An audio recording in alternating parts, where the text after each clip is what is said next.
नमस्कार, मी अदितीज book of रेसिपीजमध्ये पुन्हा एकदा तुमचं खूप खूप स्वागत करते. आज आपण पावसाळ्यात स्पेशल काजूगर घातलेलं मालवणी चिकन रस्सा कसा बनवायचा ते बघणार आहोत. रस्सा खूप टेस्टी आणि सुंदर होण्यासाठी आपण याच्यामध्ये एक सिक्रेट गोष्ट घातलेली आहे, तर ती तुम्हाला व्हिडिओ बघितल्यानंतरच समजेल. खूप सुंदर असा हा मालवणी चिकन रस्सा तयार होतो. तुम्ही जर माझं चॅनल पहिल्यांदा बघत असाल तर नक्की सबस्क्राईब करा. चला तर व्हिडिओला सुरुवात करूया. हे 1 किलो चिकन आहे, ते मी बारीक करून स्वच्छ धुवून घेतलेलं आहे. त्याच्यामध्ये मी 1 चमचा मीठ आणि अर्धा लिंबाचा रस घातलेला आहे. आपण चिकन हे मॅरिनेट करतोय. नंतर मग याच्यामध्ये मी जवळजवळ 1.5 चमचा हा मालवणी मसाला घातलेला आहे.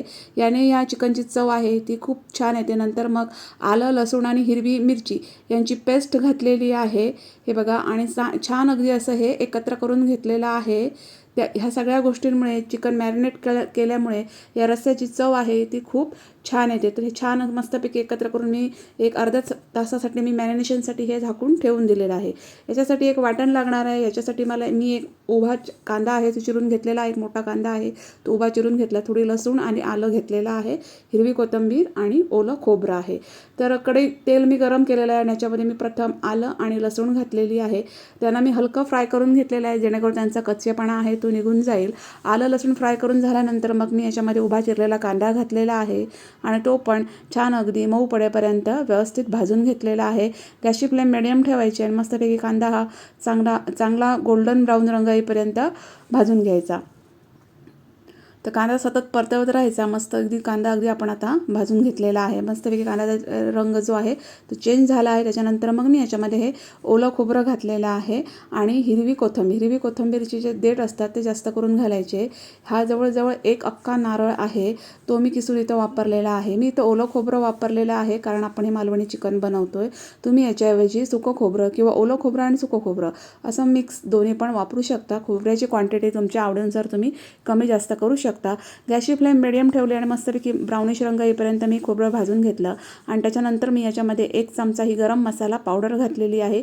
ही माझी घरगुती पावडर आहे. याने चिकनची टेस्ट आहे ती खूप छान येते. गरम मसाला पावडर खोबऱ्यामध्ये मी व्यवस्थित मिक्स करून घेतली आणि हे गार करण्यासाठी ठेवून दिलं. नंतर मग मी एका टोपामध्ये 4 चमचे तेल गरम करून घेतलं आणि त्याच्यामध्ये 2 तेजपत्ते घातलेले आहेत आणि ते तेजपत्ते मी मीडियम गॅस फ्लेमवर भाजून घेतले आणि त्याच्यानंतर एक मोठा कांदा बारीक चिरून मी फोडणीसाठी घातलेला आहे. कांदा थोडा जास्त घालायचा आणि तो बारीक चिरून घ्यायचा आणि तेलामध्ये मस्त अगदी मऊ पडेपर्यंत परतवून घ्यायचा. तुम्ही इथं फोडणीच्या तेलाची क्वांटिटी थोडी जास्त घेऊ शकता. कांदा परतवून झाल्यानंतर मग मी याच्यामध्ये हे काजूगर घातलेले आहेत. काजूगराची क्वांटिटी पण तुम्हाला आवडत असेल तर तुम्ही जास्त ठेवू शकता. तर काजूगर पण मी हलके परतवून घेतले आणि नंतर मग मी याच्यामध्ये एक टोमॅटो आहे तो बारीक चिरून घातलेला आहे आणि तो सुद्धा मी याच्यामध्ये व्यवस्थित परतवून घेतलेला आहे. टोमॅटो जरा हलका मऊ होईपर्यंत छान अगदी परतवून घ्यायचा. हे बघा, टोमॅटो मऊ झालेला आहे. आता मी याच्यामध्ये ही बेडगी मिरची पावडर घातलेली आहे 2 चमचे. बेडगी मिरची पावडरमुळे ह्या रस्स्याला जो लाल कलर आहे तो खूप छान येतो. तुम्ही याच्याऐवजी काश्मीरी मिरची पावडर पण वापरू शकता. तेलामध्ये ही मिरची पावडर मी मिक्स करून घेतली आणि नंतर मग मॅरिनेट केलेलं चिकन मी याच्यामध्ये घातलेलं आहे.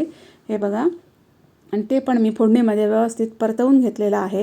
हे सगळं करताना गॅसची फ्लेम ही मीडियम टू स्लो ठेवायची. जास्त फास्ट गॅस ठेवायचा नाही, तर फोडणी करपते. आणि मस्तपैकी असे हे चिकन आहे ते मस्त अगदी मी फोडणीमध्ये एकत्र करून घेतलेलं आहे. हे बघा, हे छान असं एकत्र करून घ्यायचं. सगळे मसाले त्याला लागले पाहिजेत. नंतर मी याच्यामध्ये 1 चमचा हा विकतचा जो चिकन मसाला मिळतो तो घातलेला आहे आणि एक अर्धी वाटी हा माझा घरगुती मालवणी मसाला आहे तो घातलेला आहे. याने या चिकनची चव आहे ती खूप छान येते. अगदी किंचितशी मी हळद घातलेली आहे आणि पुन्हा एकदा हे छान अगदी एकत्र करून घेतलेलं आहे.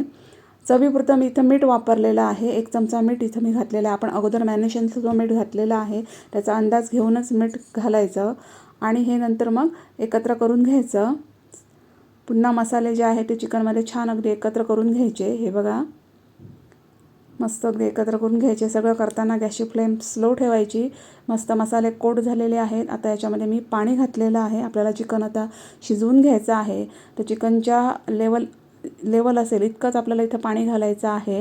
हे बघा, आणि ह्या पाण्याला एक आता उकळ येऊ द्यायची आहे आणि नंतर मग याच्यावर झाकण ठेवून मंद गॅस फ्लेमवर आपल्याला हे चिकन शिजवून घ्यायचं आहे. वेळणीवर मी थोडं पाणी घातलेलं आहे जेणेकरून चिकन खाली लागणार नाही. मगाशी जे खोबरं भाजून घेतलं ते मी आता गार करून घेतलेलं आहे. मिक्सरच्या जारमध्ये काढून त्यात थोडं पाणी घालून मी याची बघा ही अशी पेस्ट करून घेतलेली आहे. खूप बारीक पेस्ट करायची नाही किंवा खूप जाड पण नाही. आता बघा एक 15 ते 20 मिनिटानंतर तुम्ही बघू शकता चिकन मस्तपैकी शिजलेलं आहे. हे बघा छान असं चिकन शिजवून घ्यायचं. हे बघा मस्त चिकन शिजलेलं आहे. चिकन जर बोनपासून व्यवस्थित निघत असेल तर ते व्यवस्थित शिजलेलं आहे असं समजून घ्यायचं. हे बघा मी पुन्हा एकदा त्याच्यावर वेळणे ठेवणे पुन्हा एकदा एक वाफ याला येऊ दिलेली आहे. आणि याच्यामध्ये हा एक सिक्रेट पदार्थ म्हणजे नारळाचं दूध. तर याच्यामुळे ह्या रस्स्याची चव आहे ती खूप छान येते. तर एक मोठी वाटी भरून ओलं खोबरं मी थोडंसं गरम पाणी घालून मिक्सरला फिरवून घेतलं आणि पुन्हा थोडंसं हलकं गरम पाणी घालून त्याच्यातलं नारळाचं दूध आहे ते चाळणीमधनं काढून घेतलं आणि त्याचं हे दूध मी काढून घेतलेलं आहे ते वापरलेलं आहे. नंतर मग आपण मगाशी जे वाटण केलेलं आहे ते घातलेलं आहे आणि तुम्हाला जेवढा रस्सा पातळ पाहिजे त्या प्रमाणात तुम्ही इथं पाणी वापरायचं आहे. नारळाच्या दुधामुळे या रस्स्याची चव आहे ती खूप अफलातून येते. तुम्ही नक्की कधी चिकन केलात तर ही जी रस्स्यासाठी ही जी टीप आहे ती नक्की ट्राय करा. तुमचा रस्सा नक्कीच खूप छान होईल. त्याला एक मस्तपैकी दणकून अशी उकळी येऊ दिलेली आहे आणि त्याच्यानंतर मग मी याच्यामध्ये हिरवी कोथिंबीर आहे ती बारीक चिरून घातलेली आहे. तुम्ही बघू शकता खूप सुंदर असा हा चिकनचा रस्सा आहे तो झालेला आहे. खूप चवीला खूप छान लागतो. तुम्ही भाकरीसोबत किंवा पुऱ्या आहेत त्यांच्यासोबतसुद्धा हा रस्सा खाऊ शकता. जसजसा थंड होईल तसतसा याच्यावर मस्त अगदी लाल रंगाचा तेलाचा तवंग येईल. तर तुम्हाला ही माझी रेसिपी कशी वाटली ती कमेंट्समध्ये मला नक्की सांगा. या पावसाळ्यामध्ये असं मस्त अगदी तर्रीदार आणि टेस्टी असं हे चिकन नक्की ट्राय करा. आणि जर माझी रेसिपी आवडली असेल तर तिला लाईक करा, शेअर करा, माझ्या चॅनलला नक्की सबस्क्राईब करा. तर या पावसाळ्यात तुम्ही सुद्धा अशा झणझणीत आणि चमचमीत अशा तर्रीदार मालवणी रश्श्याचा नक्की आस्वाद घ्या. व्हिडिओ कसा वाटला ते कमेंट्समध्ये सांगा. तोपर्यंत आपण भेटू नेक्स्ट व्हिडिओमध्ये. थँक्यू.